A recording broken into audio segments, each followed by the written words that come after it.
se a gente consegue aí o regramento do transporte coletivo da cidade, que além de ultrapassado, que além do sistema arcaico, né, ele definitivamente não tem controle nenhum por parte do município. É uma concessão pública sem que o município saiba de nada. É verdade. É uma coisa... Tá realmente faltando controle aí, né? Infelizmente, coisas básicas aí nós não temos ainda no transporte coletivo em Pelotas. Nós ouvimos uma série de argumentações. O transporte tem problemas em relação à questão financeira, ele traz prejuízo para as empresas, reclamação em relação... Fazer uma licitação e chamar outras empresas que acham que dá lucro, né? Aí a questão da gratuidade reclamada, mas aí não se tem exatamente os números, a arrecadação, o volume... pois é, nós temos nós temos algumas projeções que se fazem em relação ao transporte. Na verdade, a ideia que dá para a gente é que o poder público tinha que ter pelo menos uma linha sua do município de Pelotas para poder ter realmente, vamos dizer assim, a experiência de ver quanto é que arrecada, como é que funciona. Isso falta para o poder público. O poder público está nas mãos das empresas, né? E aí a população fica assim, sem parada de ônibus, sem horários certos para poder ser atendido. Em vários pontos da cidade se para por piedade do motorista. Então, situações assim que não é possível mais, né? Nessa altura do campeonato, assim, no grau de desenvolvimento que Pelotas deve alcançar, não é possível. A gente tem até hoje uma improvisação no sistema de transporte coletivo como é hoje. Ao contrário, quando a cidade está crescendo e o número de veículos particulares cresce rapidamente, né, nós vamos vendo congestionamentos na cidade. Se nós tivéssemos um transporte coletivo de qualidade, com horários precisos, com respeito ao usuário, né, sob o ponto de vista da limpeza, sob o ponto de vista do cuidado dos ônibus, dos horários, das paradas acolhedoras, né? Nós tivéssemos paradas que pudessem proteger as pessoas da intempérie, da chuva, do frio, do vento. Nada disso nós temos, infelizmente. Uma estrutura semelhante ao que nós vimos em Caxias do Sul, agora esse fim de semana estivemos lá. Em Curitiba também é um exemplo, né? São exemplos que é possível, né? Tem que ter a convicção de que isso é necessário e eu acho que nós temos que caminhar para isso, porque Pelotas está ficando impossível. Se cada um tiver que ter a sua moto, o seu carro para se deslocar, nós vamos ver logo uma situação de colapso também aí, né, nessa área. E é possível também que nós estejamos vivendo permanentemente sob a ameaça de que licitação no transporte coletivo é sinônimo de uma ação de reembolso às empresas por possíveis prejuízos acontecidos no transcorrer aí das décadas. Tem que fazer esse enfrentamento, não tem outro jeito, para a população poder ganhar no final, né? O povo de Pelotas tem que ganhar um transporte de melhor qualidade que as empresas que estão aí não ofereceram até agora. Vai faltar que nem o treinador, né? Se tu não ganha, vem cá, tia. Então, daqui a pouco eles não estão conseguindo fazer mesmo, né?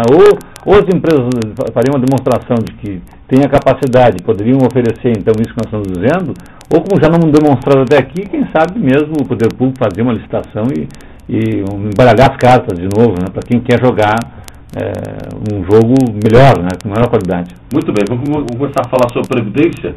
O professor e advogado Marcos Cunha, mas que também é da comunicação, e por isso a gente está tratando de outros assuntos, um assunto que o Marcos acompanha há tanto tempo também muito próximo, né, e a gente tem que sempre... E sofre as consequências também, porque eu gostaria de ter um transporte coletivo de qualidade para poder usar o transporte coletivo de qualidade como regra. Eu hoje tenho que vir a pé, ou de bicicleta. E como a bicicleta tem poucas ciclovias em Pelotas, a minha área também é limitada. Então, eu caminho mais do que ando de bicicleta. Mas são as duas alternativas que eu tenho para deixar o carro na garagem e poder fazer isso, né, com qualidade. Não tem alternativa de pegar o transporte coletivo de qualidade para, vamos dizer assim, deixar o carro na garagem e poder me deslocar dentro da nossa cidade. Perfeito. Vamos começar a responder então para os ouvintes. Os ouvintes já estão fazendo algumas questões, outros assuntos também que o Marcos nos traz nesta segunda-feira. Contato lá com a Angélica, é o 3225-1160, 3222-5000. Diz o seguinte: o deficiente físico, desde os 3 anos de idade, trabalha 27 anos, tem 49 anos de idade, tem direito a alguma aposentadoria especial? Pergunta o Mário. É interessante o caso dele, né? Ele é uma pessoa que parece que, então, tudo somado, mesmo com a deficiência que tem, ele conseguiu um lugar no mercado de trabalho, né? Que não é comum.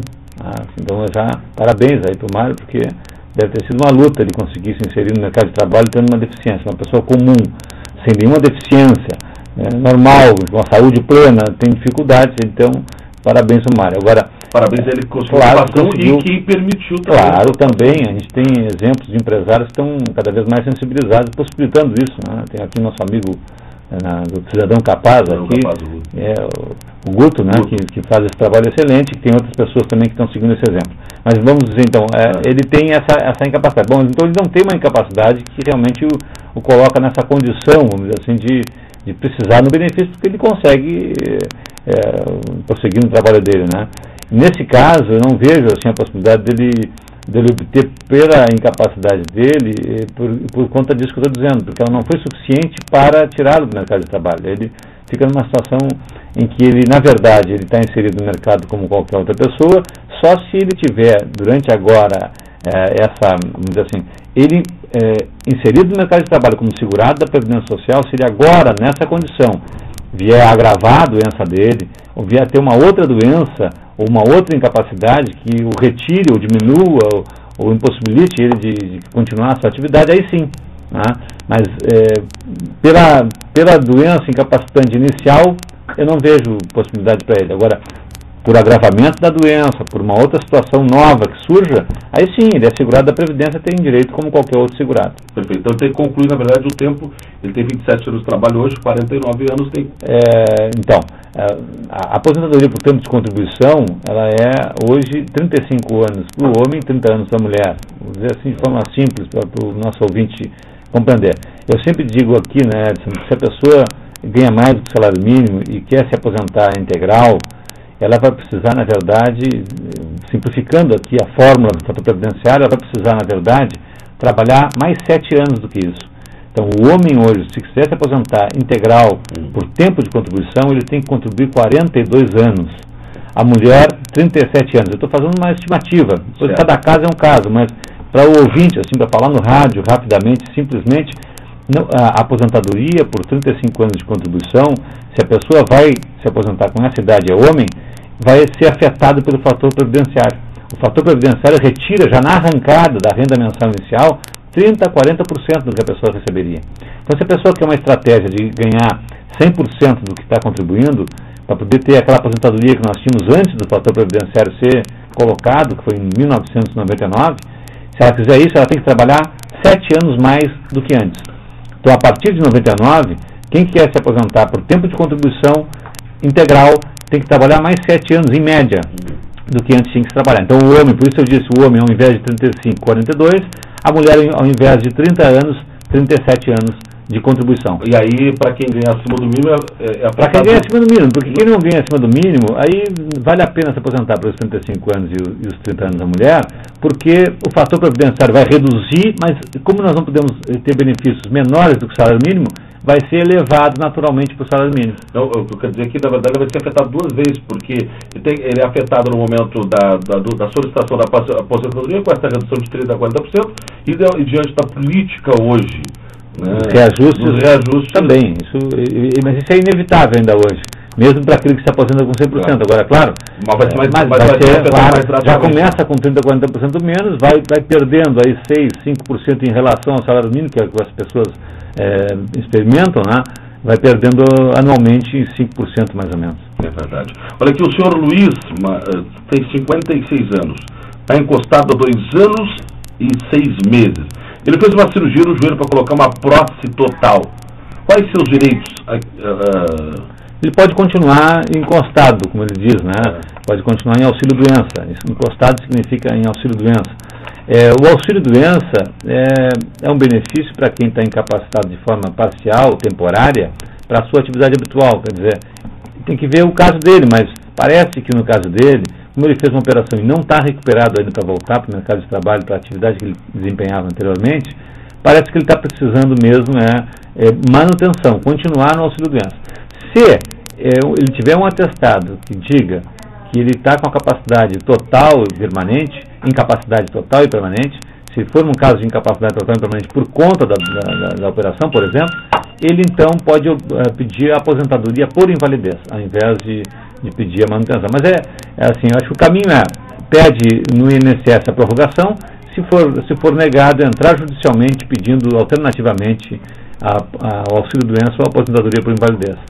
Aqui está perguntando se empregado doméstico, isso na verdade não seria com a Previdência, né? O direito ao PIS, como fazer.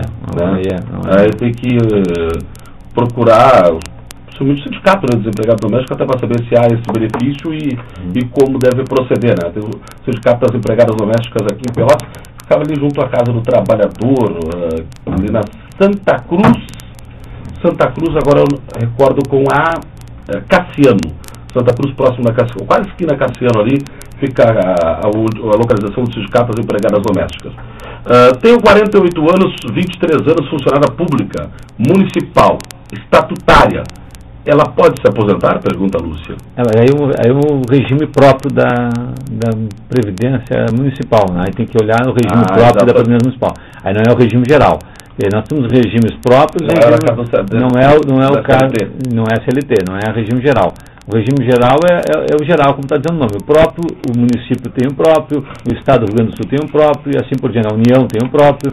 Então ela tem que olhar no regulamento do regime próprio dos funcionários públicos municipais. Eu sei que no regime próprio tem uma série de limitações que aconteceram, vamos dizer assim, colocando uma idade mínima para que as pessoas pudessem se aposentar.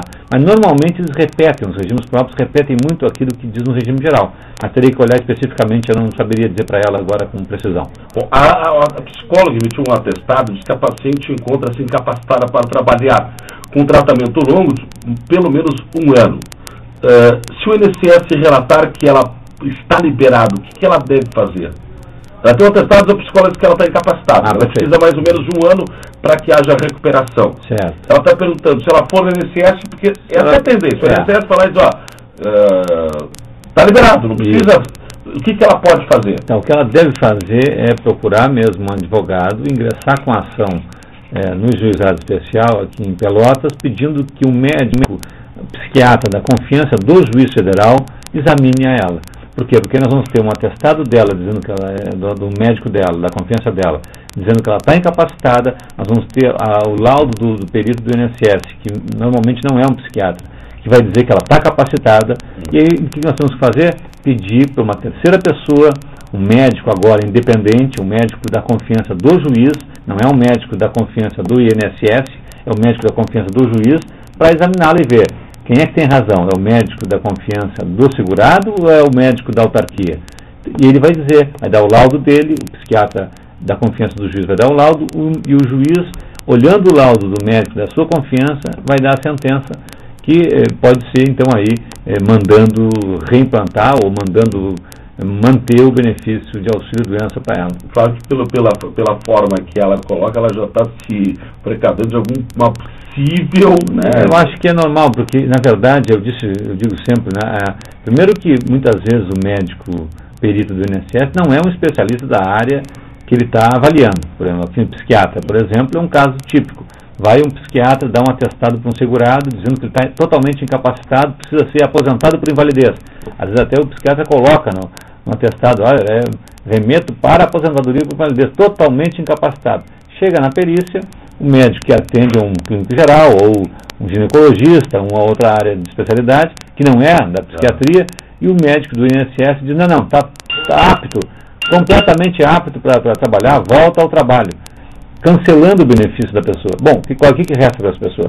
O judiciário pedir que o juiz escolha um médico da sua confiança, indique o médico da sua confiança para ter um juízo, vamos dizer assim, distanciado, né, sem interesse, né? E é o que tem acontecido, porque o médico da confiança do juiz é um médico pago para dizer o que ele pensa, independente do resultado que ele diga, ele está recebendo os honorários dele. Então é muito melhor fazer o procedimento via judicial, porque o médico que vai atender é um médico que não é submetido ao INSS, é um médico que é independente da confiança do